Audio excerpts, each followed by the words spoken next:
আসসালামু আলাইকুম। আজকে আমি কি কি রান্না করলাম দেখাই, এদিকে আসো। এটা হচ্ছে মলোফিয়া। মলোফিয়া আমাদের দেশে বাটপাতা বলে। আর এটা হচ্ছে মোসাক্কা। দেখি, এটা হচ্ছে মোসাক্কা। এটার মধ্যে থাকে হচ্ছে বেজিনজা, বেগুন, তারপরে হচ্ছে টমেটো, আলু, আরও মশলাগুলো। আর এখানে হচ্ছে সাদা ভাত। এটা হচ্ছে বোখারি চাউলের সাদা ভাত।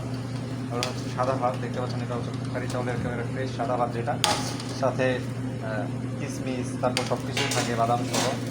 আর এটা হচ্ছে ম্যাকরোনা হান্ডা। এটা হচ্ছে ম্যাকরোনা হান্ডা। আর এটা হচ্ছে ইদাম বাতাতাস। এটা হচ্ছে ইদাম বাতাতাস।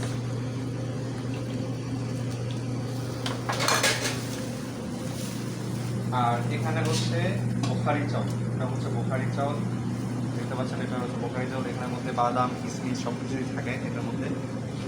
আর এইবার হচ্ছে হলো আমরিকি চাউল, অর্থাৎ আবুবিন চাউল, যেটাকে আবুবিন বলে। এটা হচ্ছে আবুবিন চাউল।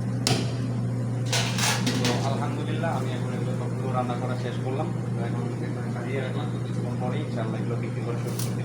আসসালামু আলাইকুম।